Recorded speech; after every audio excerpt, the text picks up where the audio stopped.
Okay. We were talking about tritone substitutions, and I wanted to do research on them and figure out what they were for myself.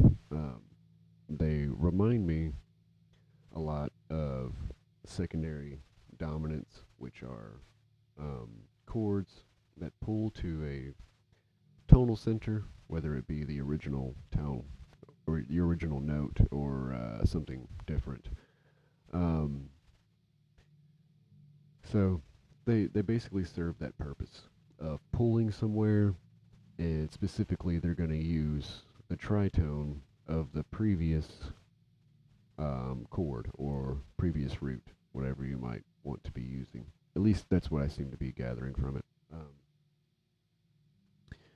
So we're going to use the major scale again, and we're going to use these six notes, specifically probably just three of them.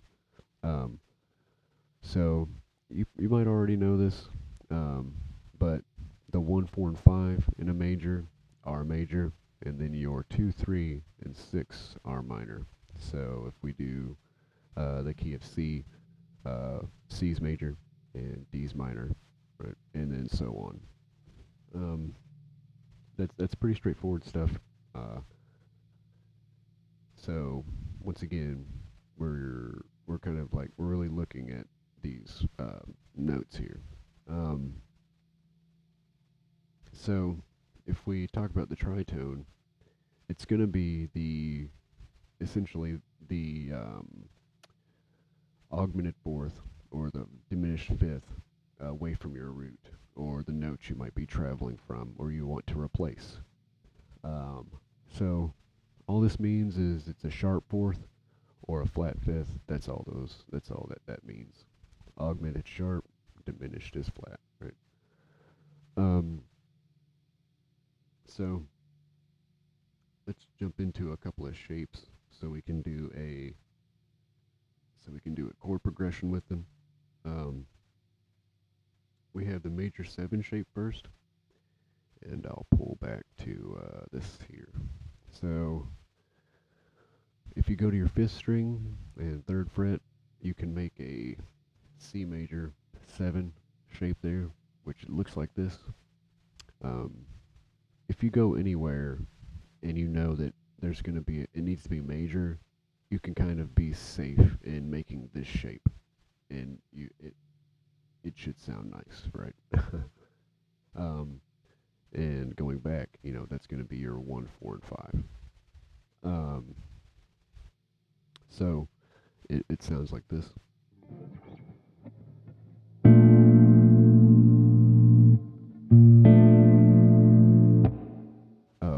I'm using my fingers. I'll show you what I'm doing.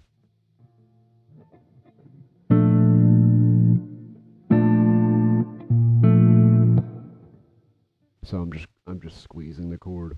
You can do like thumb fingers, or you can do them together. Um, it you can use a pick too. It doesn't really matter. Um, but there's our major 7 shape using the 5th string, right? Um, we can jump forward to um, this chord here, and we can do a major 7 shape on the 6th string. So this is G major 7. So this would be our 5th of C, right? And that one's pretty easy to grab too. It sounds like this.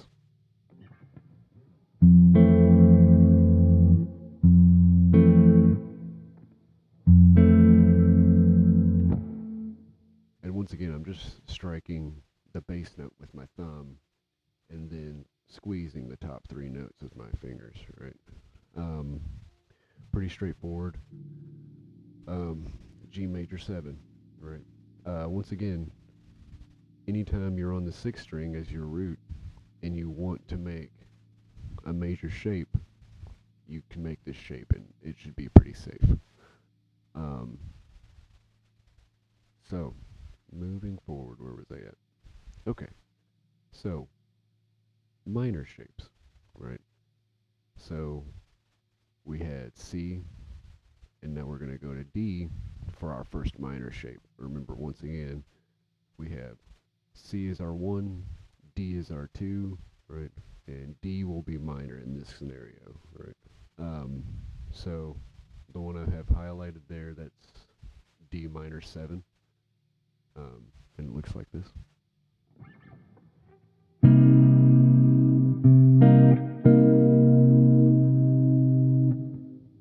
So I'm just borrowing the 5th and then picking out the next two notes, which are the 5th and the 3rd there. So it's 1, 5, 3, or sorry, 1, 5, 7, 3. Right? Those are the respective scale degrees. Um, so that's the shape on the 5th string. Um, and once again, if you know you're going somewhere in the scale that's got to be minor, and you're on the 5th string, you can grab this and it's relatively safe, right? Um, if you wanted to do this shape on the 6th string, right, it would look like this. It would be as stacked. It would just be stacked. Um, and these two notes are the same on the 10th fret and the 5th fret. They're both D, right? Um, yeah, they're both D. And it sounds like this, right, or looks like this.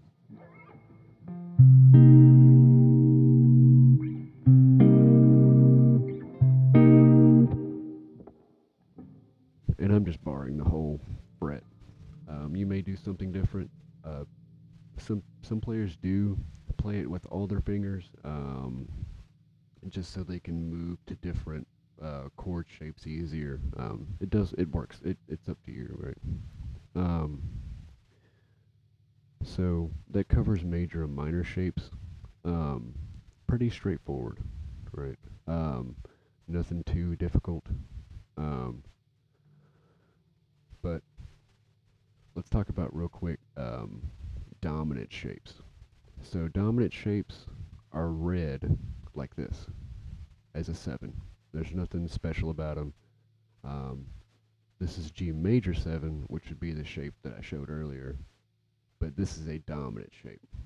And all dominant means is it's got a flat in the 7th. So um, we'll go to the tablature so you can see it. If I wanted to play G dominant 7 or just G7, it would look like this, right? I'm just going to bar the 3rd and then add that 4th in there, right? So we have our 1, flat 7, 3, and then the 5th. Those are the scale degrees, like respectively. And it looks like this.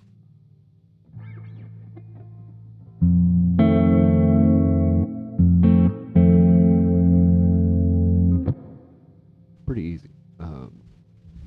And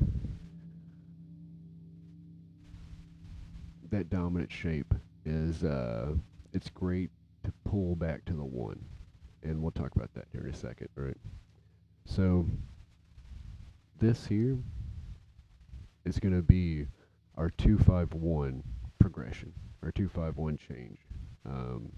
It's pretty, not want to say popular, but it's one of the more used used progressions. Sort of like your 1-4, or sorry, yeah, 1-4-5, like that blues progression, 12-bar blues or whatever, uses the 1-4-5. So here we have a 2-5-1 progression, right? It sounds like this.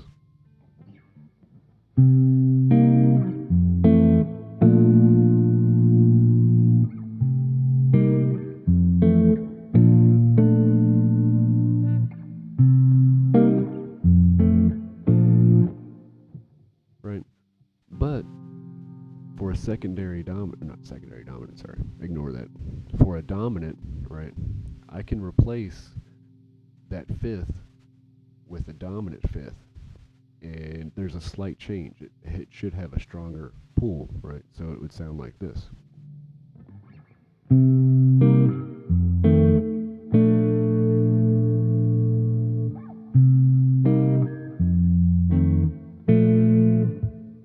It's a very subtle difference, but it's um, it's just great to use to mix it up a little bit to give it a different sound. Um, so, like I said, we have that original 251, but what we can do is substitute the 5 with the tritone, right? So if I wanted to replace the 5 with its tritone, I'm actually going to go up to D flat, right? Um, because, sorry, the fifth of G is D, G, A, B, C, D, right? And I want to play its tritone, I'm going to play the flat fifth, right? And that's how we get tritone substitutions. I'm going to play 2, flat 2, 1, right? So it would be D, D flat, C, right? Whereas here I'm playing I'm playing D, G, C, right? Very straightforward. But here we're mixing it up a little bit, and that would be a tritone substitution, right? I'm going to the flat fifth of G, and I'm replacing it, right? Substituting that sound. Let's go in the tablature real quick, and here's our new progression, and it's going to be extremely chromatic, purely chromatic, almost. And it sounds like this, right?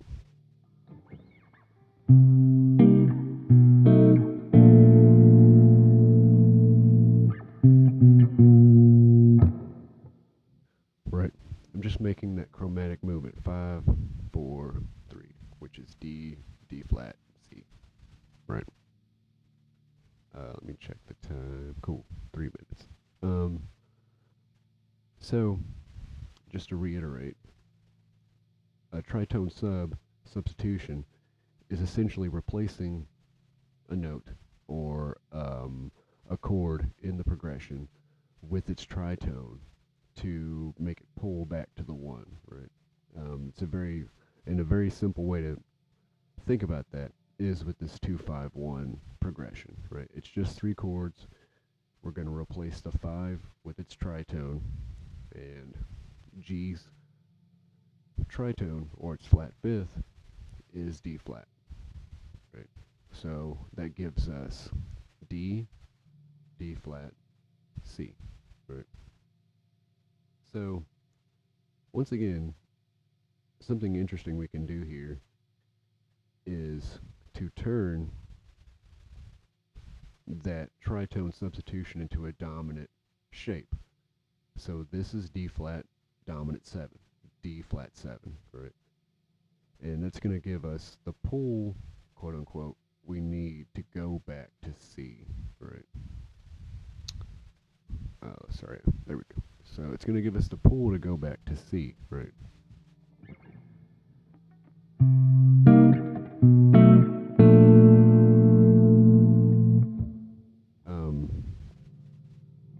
So depending on where you might be moving around on the neck, what your progression might be, right? You can kind of just mess around with this, and you can almost hide things. You can almost hide where you're going, right? And that's the fun part about these, right? They seem to be like those secondary dominants that I mentioned, in that we can kind of hide where we're going. And something interesting we can do is we can actually go and I'll show you. We can actually like play purely chromatically and have it not sound ugly, right? We can play like this.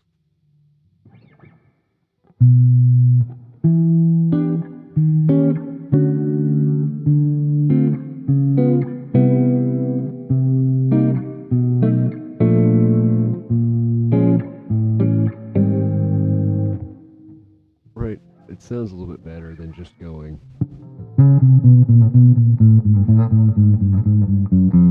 Right. It's not very pretty, right? It's just chromatic movements.